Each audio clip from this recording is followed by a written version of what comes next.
Bonjour. Alors, je vais vous présenter un oracle qui sort de l'ordinaire, qui est assez original. Vous allez voir pourquoi. On ne peut pas faire des tirages classiques avec cet oracle-là. Comme vous pouvez le voir, j'ai essayé déjà d'installer un petit peu, sachant qu'en principe, on doit faire 9 lignes, non, 4 lignes de 9 cartes. Je crois que c'est quelque chose comme ça. Vous voyez, bon là, comme j'avais pas beaucoup de place, hein, j'en ai fait beaucoup moins. Mais je vous montre un petit peu comme ça. Et vous avez pareil vers le bas. Bon, voilà. En fait, on dresse un tableau. On doit d'abord remuer ses cartes. On dresse un tableau. On étale nos cartes. Et on va chercher, le but, c'est de chercher les symboles qui ont été, les dessins qui ont été reconstitués. Par exemple, vous avez ici la poule. Je ne sais pas si vous la voyez ici.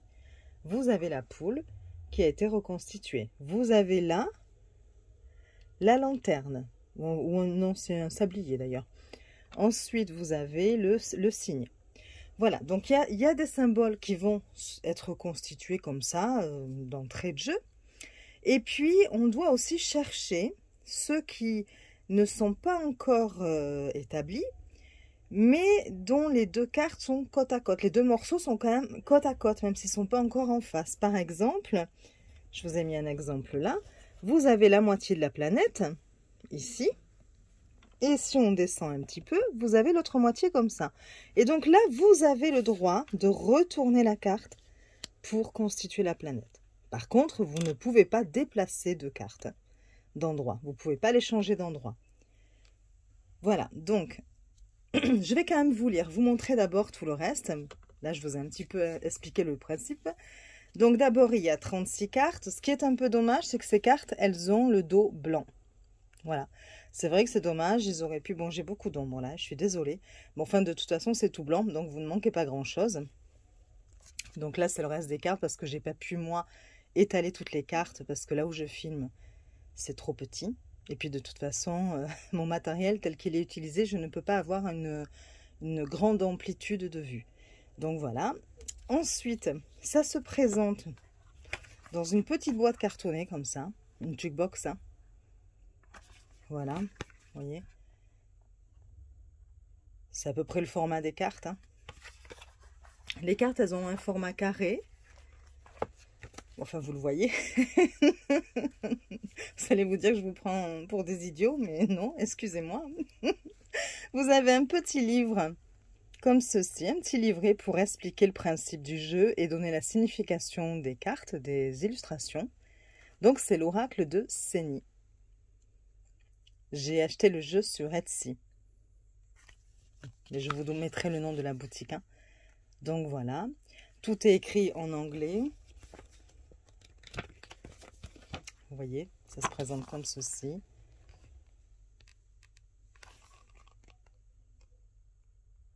Voilà. Donc, moi, j'ai fait la traduction avec Google Traduction. Et je me le suis imprimé. J'ai plastifié. Je pense pas pouvoir vous montrer là parce que ben, du coup, voilà, oui. C'est beaucoup trop près ma caméra. À moins que j'essaie de la repositionner un petit peu. Ouais, bon. On va pas faire de bêtises. Donc voilà. Donc, le but...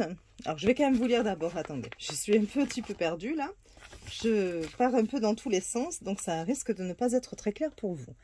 Donc, dans le manuel, elle précise que ce sont des cartes divinatoires vieilles de plus de 350 ans, qui ont été fabriquées par l'astrologue italien Giovanni Battista Ceni, d'où le nom l'oracle de Ceni. Donc, elle nous dit qu'il est très unique, qu'il comprend deux méthodes, qu'il va montrer des choses les plus importantes de notre thème et qu'il dira notre destin comme des cartes divinatoires. Elle nous explique comment distribuer les cartes, qu'il faut d'abord les mélanger soigneusement, qu'il faut choisir l'heure sur laquelle on pose la question, ce mois-ci, cette année ou toute notre vie. Donc c'est plutôt le temps, pas l'heure, hein, ça a été mal traduit. Donc le temps, enfin la période sur laquelle on veut poser cette question. On étale les cartes, donc c'est 6 rangées de 6. Voilà, c'est pas 9 rangées de... J'ai confondu avec le grand tableau du Petit Lenormand. c'est pas 4 rangées de 9, c'est 6 rangées de 6 cartes dans chaque rangée. Il faut regarder quelles moitiés d'image vont faire l'image entière. On peut faire pivoter la carte à sa place pour connecter les deux moitiés et créer une image, c'est ce que je vous expliquais tout à l'heure. Mais vous ne pouvez pas déplacer la carte à un endroit différent. Ensuite, regardez sur quel côté l'image et le numéro de la carte sont posés. Parce qu'effectivement, vous allez avoir 4 significations par dessin. Vous allez avoir la signification droite, quand le dessin est droit, la signification à droite, la signification à gauche et la signification à l'envers. Il faut donc rechercher la signification de cette position dans la brochure. Elle nous montre même un petit schéma pour mieux nous expliquer. Vous voyez, droit, bon, on ne voit pas très bien, je suis désolée, à droite, à gauche et à l'envers. Voilà. Et donc clairement, là par exemple, le signe que vous avez ici, c'est un signe ou une oie d'ailleurs. Attendez. Je vais vérifier. C'est un signe, ça va.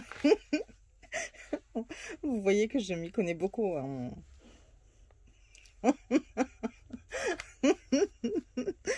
en bête de compagnie, on va dire. Bon, voilà, pourtant, je vivais à la campagne, petite, et j'ai eu beaucoup d'animaux, mais bon, voilà. Par exemple, on va prendre le signe, donc qui est à l'endroit, là, on le voit, et on va aller lire sa signification. C'est un peu brouillon, parce que je savais que j'avais pas trop l'espace et tout, mais j'avais vraiment envie de vous présenter un petit peu ce concept, parce que je le trouve intéressant. Alors, le signe, donc, je vais vous lire quand même toutes les significations pour que vous puissiez voir ce que cela donne à l'endroit, à l'envers, à droite, à gauche, quand c'est tourné vers la droite, quand c'est tourné vers la gauche, voilà. Donc, à l'endroit, ça nous dit qu'au cours d'un voyage, vous vous démarquerez par votre beauté et votre gentillesse et gagnerez ainsi le cœur d'une personne dotée d'une personnalité exceptionnelle. Si elle était tournée vers la droite, vous vivrez une histoire d'amour romantique et ce n'est qu'après de nombreuses luttes que vous serez unis à l'être cher. Si c'est tourné vers la gauche, votre envie de voyager ne vous permet pas de construire votre propre nid que vous regretterez plus tard, ce que vous regretterez plus tard. Et à l'envers, l'amour dans votre cœur mourra comme un cygne. Il se termine par un doux chant du cygne. Donc voilà, je peux vous montrer un autre exemple de signification. Pourquoi pas le sablier que nous avons vu tout à l'heure et qui est à l'envers, lui. Et donc, en fait, vous pouvez soit poser une question, et donc vous verrez la signification en fonction de votre question, du contexte, de votre situation à ce moment-là, bon voilà. Soit vous décidez de voir s'il y a un message important pour vous, et là, pareil, vous étalez les cartes, et puis vous lisez toutes les cartes en prenant les messages que cela vous donne. Donc, on nous dit que c'est Uranus, le sablier à l'envers. Alors, quand il est à l'endroit, chaque heure qui passe vous rappelle la fugacité et la futilité de votre vie. Utilisez votre vie à bon escient, avec un point d'exclamation. Lorsqu'elle est tournée vers la droite, les actes du mal gisent comme des géants devant la porte du ciel. À gauche, n'emportez pas votre bonheur et votre chagrin au marché, les gens se moqueront de vous et traîneront vos choses saintes dans la poussière.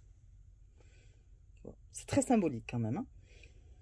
Et à l'envers, donc nous là c'était à l'envers, si vous voulez bien faire, ne tardez pas et faites-le bientôt. Voyez le sable couler déjà dans le sablier. Voilà, donc vous faites ça pour toutes les cartes que vous avez. Alors c'est vrai que ça demande un petit peu de temps.